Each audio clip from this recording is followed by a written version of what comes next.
ओम शांति। आज 13 अगस्त 2022 की साकार रूप में चले हुए प्यारे बाबा की मधुर महावाक्य सुनते हैं। प्यारे बाबा बोले, मीठे बच्चे, स्वर्ग का मालिक बनना है तो बाप से प्रतिज्ञा करो कि हम पवित्र बन आपके मददगार जरूर बनेंगे, सपूत बच्चा बनकर दिखाएंगे। प्रश्न, किन्हों का हिसाब किताब चुकत कराने के लिए पिछाड़ी में ट्रिब्यूनल बैठती हैं? उत्तर है, जो क्रोध में आकर बम से इतनों का मौत कर देते हैं, उन पर केस कौन करे, इसलिए पिछाड़ी में उनके लिए ट्रिब्यूनल बैठती है। सब अपना हिसाब किताब चुकत कर वापस जाते हैं। दूसरा प्रश्न, विष्णुपुरी में जाने के लायक कौन बनते हैं? उत्तर है, जो इस पुरानी दुनिया में रहते भी इससे अपनी दिल नहीं लगाते। बुद्धि में रहता अब हमें नई दुनिया में जाना है, इसीलिए पवित्र जरूर बनना है। पढ़ाई ही विष्णुपुरी में जाने के लायक बनाती है। तुम पढ़ते इस जन्म में हो, पढ़ाई का पद दूसरे जन्म में मिलता है। ये तुम ही हो, माता पिता तुम ही हो। ओम शांति। महिमा गाते हैं बेहद के बाप की, क्योंकि बेहद का बाप बेहद की शांति और सुख का वर्षा देते हैं। भक्ति मार्ग में पुकारते भी हैं, बाबा आओ आकर हमें सुख और शांति दो। भारतवासी 21 जन्म सुख धाम में रहते हैं, बाकी जो आत्माएं हैं वह शांति धाम में रहती हैं। तो बाप के 2 वर्षे हैं, सुखधाम और शांतिधाम। इस समय ना शांति है ना सुख है, क्योंकि भ्रष्टाचारी दुनिया है। तो ज़रूर कोई दुखधाम से सुखधाम में ले जाने वाला चाहिए। बाप को खेवैया भी कहते हैं। विषय सागर से क्षीर सागर में ले जाने वाला है। बच्चे जानते हैं बाप ही पहले शांति धाम में ले जाएंगी, क्योंकि अब टाइम पूरा होता है। यह बेहद का खेल है। इससे ऊंचे ते ऊंच मुख्य क्रिएटर, इसमें ऊंचे ते ऊंच मुख्य क्रिएटर, डायरेक्टर, मुख्य एक्टर कौन है? ऊंचे ते ऊंचे भगवान। उनको सबका बाप कहा जाता है। वह स्वर्ग का रचयिता है। फिर जब मनुष्य दुखी होते हैं तो लिबरेट भी करते हैं। रूहानी पांडा भी हैं। सभी आत्माओं को शांति धाम ले जाते हैं। वहाँ सब आत्माएं रहती हैं। यह आर्गन्स यहाँ मिलते हैं, जिससे आत्मा बोलती हैं। आत्मा खुद भी कहती हैं, जब मैं सुखधाम में थी तो शरीर सतु प्रधान था। मैं आत्मा 84 जन्म भोगती हूँ। सतयुग में 8 जन्म, त्रेता में 12 जन्म पूरे हुए। फिर फर्स्ट नंबर में जाना है। बाप ही आकर पावन बनाते हैं। आत्माओं से बात करते हैं। आत्मा शरीर से अलग है तो कुछ बात नहीं कर सकती। जैसे रात में शरीर से अलग हो जाती हैं। आत्मा कहती है, मैं इस शरीर से काम कर थक गया हूँ, अब विश्राम करता हूँ। आत्मा और शरीर दोनों अलग चीज़ हैं। ये शरीर अब पुराना है। ये है ही पतित दुनिया। भारत नया था तो इसको स्वर्ग कहा जाता था। अभी नरक है, सब दुखी हैं। बाप आकर कहते, इन बच्चियों द्वारा तुमको स्वर्ग का द्वार मिलेगा। बाप शिक्षा देते हैं, पावन बन स्वर्ग का मालिक बनो। पतित बनने से तुम नरक के मालिक बन पड़े हो। यहाँ 5 विकारों का दान लिया जाता है। आत्मा कहती है, बाबा आप हमको स्वर्ग का मालिक बनाते हो। हम प्रतिज्ञा करते हैं, हम पवित्र बन आपके मददगार जरूर बनेंगे। बाप का बच्चा जो ओबीडिएंट रहते हैं, उन्हें सपूत कहा जाता है। कपूत को वर्षा मिल ना सके, यह बाप बैठ समझाते हैं। निराकार भगवान की निराकारी आत्माएं बच्चे हैं। फिर प्रजापिता ब्रह्मा की संतान बनते हैं। तो भाई भाई बहन हो जाते हैं। यह जैसे ईश्वरीय घर है और कोई संबंध नहीं है। फल घर में मित्र संबंधी आदि को देखते हैं, परंतु बुद्धि में है हम बाप दादा के बच्चे बने हैं। वो बाप ये दादा बैठे हैं, यहाँ गर्भ जल में तो सजाए खाते हैं। सतयुग में जेल होता नहीं, वहाँ पाप ही नहीं होता, क्योंकि वहाँ रावण ही नहीं, इसीलिए वहाँ गर्भ महल कहा जाता है। जैसे पीपल के पत्ते पर कृष्ण को दिखाते हैं, वह भी गर्भ जैसे क्षीर सागर है। सतयुग में ना गर्भ जल होता ना वो जल होता। आधा कल्प है नई दुनिया, वहाँ सुख है। जैसे मकान पहले नया होता है फिर पुराना होता है, वैसे सतयुग है नई दुनिया, कलयुग है पुरानी दुनिया। कलयुग से फिर सतयुग जरूर बनना है। चक्र रिपीट होता रहता है। ये बेहद का चक्र जिसकी नॉलेज बाप ही समझाते हैं। बाप ही नॉलेजफुल हैं, इनकी आत्मा भी नहीं समझा सकती। ये पहले पावन थे, फिर 84 जन्म ले पतित बने हैं। तुम्हारी आत्मा भी पावन थी, फिर पतित बनी है। बाप कहते हैं मैं इस पतित दुनिया का मुसाफिर हूँ, क्योंकि पतित बुलाते हैं कि आकर पावन बनाओ। मुझे अपना परम धाम छोड़ पतित दुनिया पतित शरीर में आना है। यहाँ तो पावन शरीर है नहीं। ये तो जानते हो, जो अच्छे कर्म करते हैं वह अच्छे कुल में जन्म लेते हैं। बुरे कर्म करने वाले बुरे कुल में जन्म लेते हैं। अब तुम पवित्र बन रहे हो, पहले पहले तुम विष्णु कुल में जन्म लेंगे। तुम मनुष्य से देवता बनते हो। आदि सनातन धर्म किसने स्थापन किया, ये कोई भी नहीं जानता, क्योंकि शास्त्र में 5000 बरस के चक्र को लाखों बरस दे दिया है। यही भारत स्वर्ग था, अब नरक है। अब जो बाप द्वारा ब्राह्मण बनेंगी वही देवता बनेंगी, स्वर्ग का द्वार देख सकेंगी। स्वर्ग का नाम ही कितना अच्छा है। देवी देवता वाम मार्ग में आते हैं तब पुजारी बनते हैं। सोमनाथ का मंदिर किसने बनाया? सबसे बड़ा है यह सोमनाथ का मंदिर।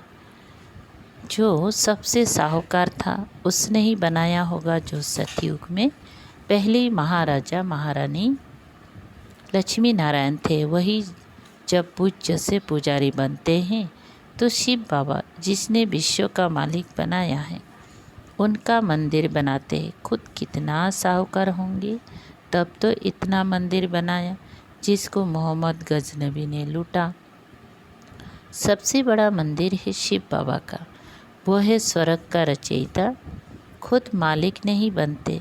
बाप जो सेवा करते हैं उसको निष्काम सेवा कहा जाता है। बच्चों को स्वर्ग का मालिक बनाते, खुद नहीं बनते। खुद निर्वाण धाम में बैठ जाते। जैसे मनुष्य 60 बरस के बाद वानप्रस्थ में जाते हैं, सत्संग आदि करते रहते हैं, कोशिश करते हैं हम भगवान से जाकर मिले, परंतु कोई मेरे से मिलते नहीं। सबका लिबरेटर गाइड एक ही बाबा है और सभी है जिस्मानी यात्रा कराने वाला। अनेक प्रकार की यात्रा करते हैं। ये है रूहानी यात्रा। बाप सभी आत्माओं को अपने शांति धाम में ले जाते हैं।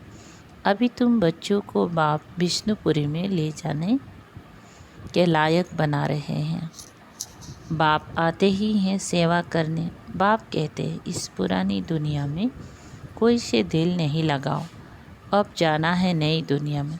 तुम आत्माएं सब ब्रदर्स हो, इसमें मेल भी हैं फीमेल भी हैं। सतयुग में तुम पवित्र रहते थे, उसको कहा ही जाता है पवित्र दुनिया। यहाँ तो 5-7 बच्चे पेट चीर कर भी निकालते हैं। सतयुग में लॉ बना हुआ है, जब समय होता है तो दोनों को साक्षात्कार हो जाता है कि अब बच्चा होने वाला है। उसको कहा जाता है योग बल। पूरे टाइम पर बच्चा पैदा हो जाता है, कोई तकलीफ़ नहीं होने की, नहीं रोने की आवाज़ ही नहीं। आजकल तो कितना तकलीफ़ से बच्चा पैदा होता है। ये है ही दुखधाम, सतयुग है ही सुखधाम। तुम पढ़ाई पढ़ रहे हो सुखधाम का मालिक बनने, उस पढ़ाई का फल तो इसी जन्म में भोगते हैं। तुम इस पढ़ाई का फल दूसरे जन्म में पाते हो। बाप कहते हैं मैं तुमको स्वर्ग का मालिक बनाता हूँ। जिनको भगवान भगवती कहते हैं, लक्ष्मी भगवती नारायण भगवान, सतयुग में उन्हों को किसने बनाया, जबकि कलयुग अंत में कुछ नहीं है। भारत देखो कितना कंगाल है। मैं ही सबको सद्गति देने आया हूँ। सतयुग त्रेता में तुम सदा सुखी रहते हो। बाप इतना सुख देते हैं जो भक्ति मार्ग में भी फिर उनको याद करते हैं। बच्चा मर जाएगा तो भी कहेंगी हे भगवान हमारा बच्चा मार डाला। बाप कहते जबकि तुम कहते हो सब कुछ ईश्वर ने ही दिया है, उसने ही लिया, फिर रोते क्यों हो, मोह क्यों रखते हो। सतयुग में मोह होता ही नहीं है। वहाँ जब शरीर छोड़ने का टाइम होता है तो टाइम पर छोड़ते हैं। स्त्री कभी विधवा नहीं बनती। जब टाइम पूरा होता है, बूढ़े होते हैं तो समझते अब जाकर बच्चा बनेंगे, तो शरीर छोड़ देते हैं। सर्प का मिसाल। अब तुम जानते हो ये कलयुगी शरीर बहुत पुरानी खाल है। आत्मा भी पति थे तो शरीर भी पति थे। और बाप से योग लगाए पावन बनना है। ये है भारत का प्राचीन राजयुग। सन्यासियों का तो हठयोग है। शिव बाबा कहते हैं मैं इन माताओं द्वारा स्वर्ग का द्वार खुलता हूँ। माता गुरु बिगर किसी का उद्धार नहीं हो सकता। बाप ही आकर सबकी सद्गति करते हैं, तुमको भी सिखलाते हैं, फिर तुम मास्टर सद्गति दाता बन जाते हो। सबको कहते हो मौत सामने खड़ा है, बाप को याद करो सब खत्म हो जाना है। बॉम्ब्स आदि बनाने वाले खुद भी मानते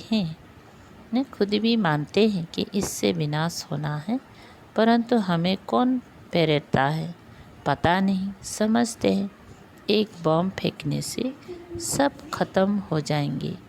बाकी थोड़ा समय है, जब तक तुम कांटों से फूल बन जाओ। ये है ही कांटों की दुनिया। भारत ही फूलों की दुनिया थी, अब है वैश्यालय, फिर होगा शिवालय, अर्थात शिव द्वारा स्थापन किया हुआ स्वर्ग। भगवान तो एक ही निराकार है, मनुष्य को कभी भगवान नहीं कह सकते। दुख हरता सुख करता एक ही बाप है। भगवानुवाच मैं तुमको नर से नारायण बनाता हूँ। यह पुरानी पतित दुनिया अब खत्म होनी है। मैं पतित से पावन देवता बनाता हूँ, फिर तुम चले जाएंगी अपने घर। ड्रामा को समझना है। इस समय देखो मनुष्य में क्रोध कितना है, बंदर से भी बदतर है। क्रोध आता है तो कैसे बम से सबको मार डालते हैं। अब इन पर कौन केस करेगा। इसके लिए फिर पिछाड़ी में ट्रिब्यूनल बैठती हैं, सबका हिसाब किताब चुकता कर देते हैं। ये सब समझने की बातें हैं। बाप कहते हे आत्माएं मैं तुम्हारा बाप आया हुआ हूँ, आप मेरी श्रीमत पर चलो तो श्रेष्ठ स्वर्ग के मालिक बन जाएंगे। वह मनुष्य तो मनुष्य के गाइड बनते हैं। बाप गाइड बनते हैं सर्व आत्माओं के। आत्मा ही कहती हैं हे पतित पावन, अब बाप हमको पुण्य आत्मा बना रहे हैं। स्वर्ग में रूहानी बाप होता नहीं, वहाँ तो है ही प्रारब्ध। यह यूनिवर्सिटी है। राजयोग बाप के सिवाय कोई सिखला नहीं सकते। बाप कहते मैं इस शरीर का लोन लेकर आता हूँ। आत्मा तो दूसरे शरीर में आ सकती है ना। ये ड्रामा की नून है। इनको फिरने में 5000 बरस लगता है। कहते हैं पत्ते पत्ते में ईश्वर है, पत्ता हिलता है, इनमें आत्मा है, लेकिन नहीं, ये हवा से हिलता है। तुम जैसे यहाँ बैठे हो, फिर 5000 बरस बाद बैठेंगे। अब बाप से बरसा लिया सो लिया, नहीं तो फिर कभी ले नहीं सकेंगे। इस समय ही ऊंची कमाई कर सकते हो, फिर सारे कलम में ऐसी ऊंची कमाई हो नहीं सकती। अच्छा, मीठे मीठे सिकल दे बच्चों प्रति माता पिता बाप दादा का याद प्यार और गुड मॉर्निंग। रूहानी बाप की रूहानी बच्चों को नमस्ते। हम रूहानी बच्चों की रूहानी बाप दादा को याद प्यार गुड मॉर्निंग और नमस्ते नमस्ते। शुक्रिया बाबा, थैंक यू बाबा। सार है नंबर पहला, समय बहुत थोड़ा है, इसीलिए कांटे से फूल बन सबको फूल बनाना है। शांतिधाम और सुखधाम का रास्ता बताना है। नंबर दूसरा, वैष्णव कुल में जाने के लिए अच्छे कर्म करने हैं, पावन जरूर बनना है, सदा रूहानी यात्रा करनी और करानी है। वरदान है फ्रग दिल बन, अखुट खजानों से सबको भरपूर करने वाले मास्टर दाता भवो। विस्तार है, आप दाता के बच्चे मास्टर दाता हो। किसी से कुछ लेकर फिर देना, वो देना नहीं है, लिया और दिया ना, लिया और दिया तो ये बिजनेस हो गया। दाता के बच्चे फ्राक दिल बन देते जाओ, अखुट खजाना है, जिसको जो चाहिए वो देते भरपूर करते जाओ। किसी को खुशी चाहिए, स्नेह चाहिए, शांति चाहिए, देते चलो। ये खुला खाता है, हिसाब किताब का खाता नहीं है। दाता के दरबार में इस समय सब खुला है, इसलिए जिसको जितना चाहिए उतना, इसमें जितना चाहिए उतना दो, इसमें कंजूसी नहीं करो। स्लोगन, अपनी मनसा वृत्ति को ऐसा पावरफुल बनाओ जो खराब भी अच्छा हो जाए। अच्छा, ओम शांति। शुक्रिया बाबा।